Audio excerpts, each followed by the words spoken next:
Hello friends, कैसे हो आप लोग। आज मैं एक इम्पॉर्टेंट और इंटरेस्टिंग टॉपिक लेके आया हूँ, that is smart work versus hard work. इस वीडियो में हम उसकी डेफिनेशन नहीं डिस्कस करेंगे क्योंकि वो तो सबको पता होगी और इंटरनेट पे बहुत सारी वीडियोस हैं to discuss the definition of this terms. मेरा मेन उद्देश्य है टू फाइंड आउट कि how to implement these two concepts practically in our day to day activity। Video के अंत में हम कुछ टिप्स डिस्कस करेंगे जो हमें स्मार्टर सोचने में मददगार होगी। So before we start, a small subscription request from all of you. Thank you.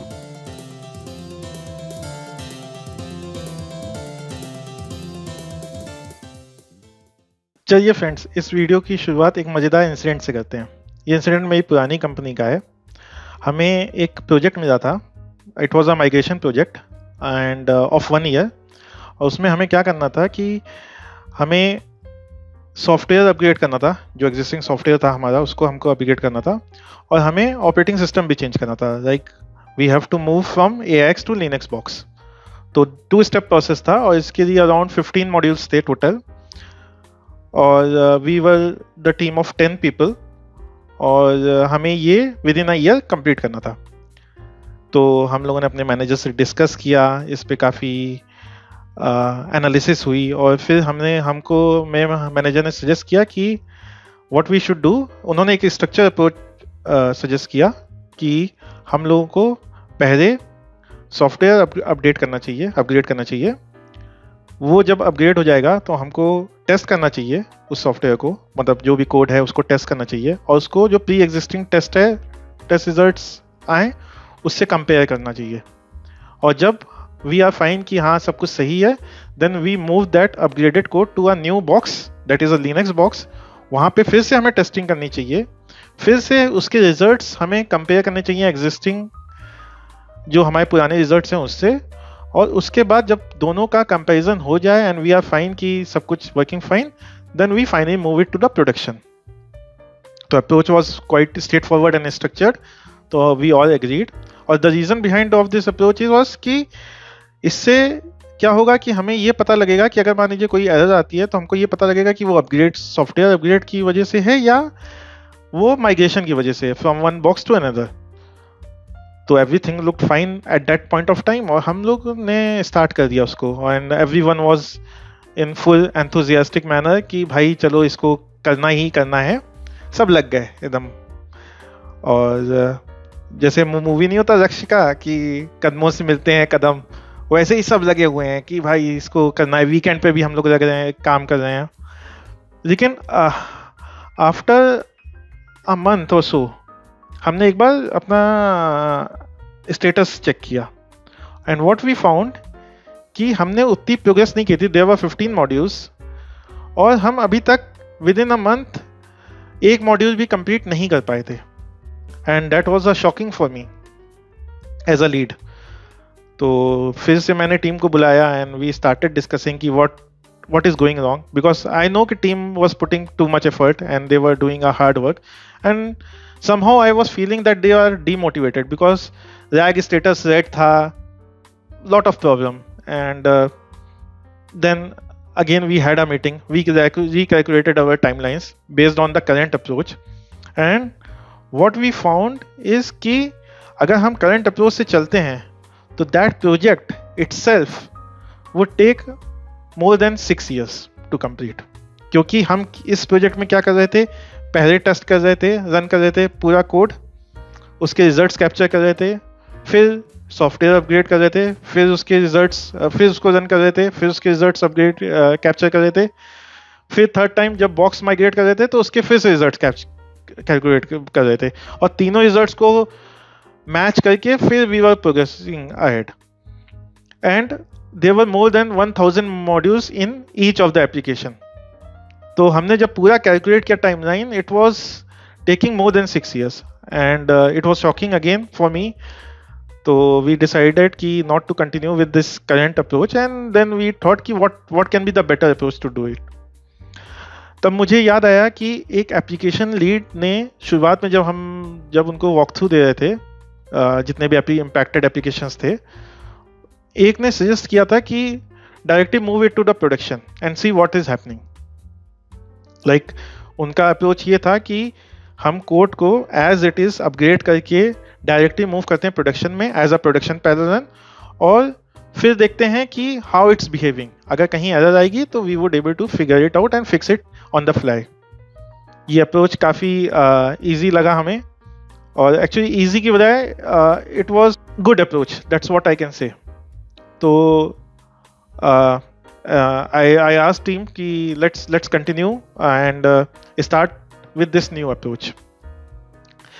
And to my surprise, जब हम लोग ने इस अप्रोच से काम करना स्टार्ट किया तो within a month we were able to deliver 2 modules. And the byproduct of this approach was कि team was now more motivated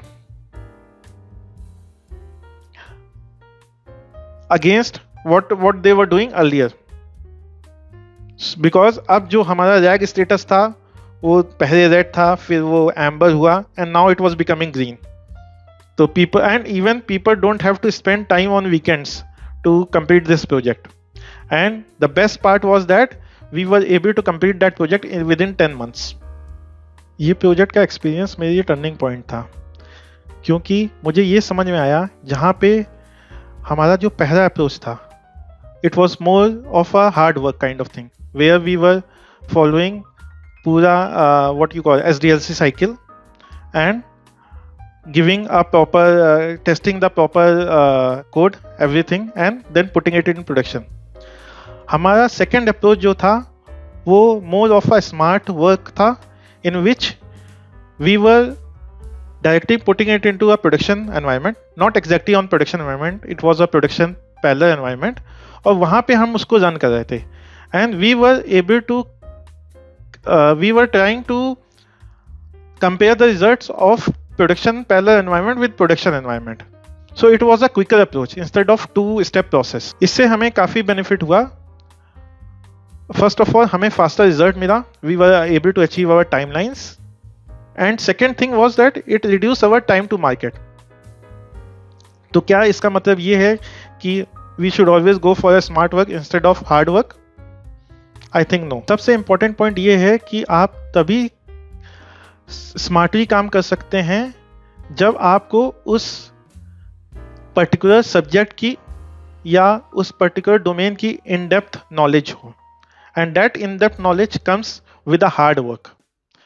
अगर हम देखें, the manager who suggested me of that production parallel run, he was very senior. He knew कि इस तरह के project कैसे किए जाते हैं and how to deliver it fast. That time we were new to the project. It was the first migration project that we were doing, and we were trying to follow the whole SDLC cycle process. But अगर आप देखो, due to his experience and his hard work, now that manager suggested some smart idea to deliver this project. इससे मुझे एक important line याद आई, किसी ने I read it somewhere on internet कि स्मार्ट काम करने के लिए पहले हार्ड वर्क करना ज़रूरी है। अगर आप सिर्फ हार्ड वर्क करेंगे और स्मार्ट नहीं सोचेंगे तो शायद आपकी ज़िंदगी सिर्फ काम करते ही बीत जाएगी। So it's what I am trying to say here is smart work and hard work are complementary to each other. So first of all, for in any field we have to do a hard work, और once हमें उस field की expertise हो जाए and we know how things move, then it's safer to go ahead with smarter approach. Okay, finally at the end of this video मैं एक important point आपसे साझा करना चाहता हूँ कि whenever any work comes to you, we should have the answer of 3 key questions. That is what, why and how. हम क्या कर रहे हैं, हम क्यों कर रहे हैं, और हम इसे कैसे करेंगे। ऐसा नहीं कि कोई भी प्रोजेक्ट आए हम लोग स्टार्ट कर दें तुरंत सब कुछ। हमें पहले उसे पूरा थॉट देना है कि इसका क्या बेटर अप्रोच हो सकता है इस प्रोजेक्ट को करने का, हम इसको कैसे और बेटर कर सकते हैं without compromising on the quality. जब हम उसको शांति से, let's say if we think about that project और that work for an hour or so and think properly, then we were able to figure out some smart way to do it without compromising on quality and saying that the project जो हमने deliver किया it was one of the best project of my company। इसी note के साथ मैं ये video close करता हूँ and as I've said there is no shortcut to success and smart work and hard work are complementary to each other। So it depends on different situation which approach we should follow। So thank you for watching. Have a nice day।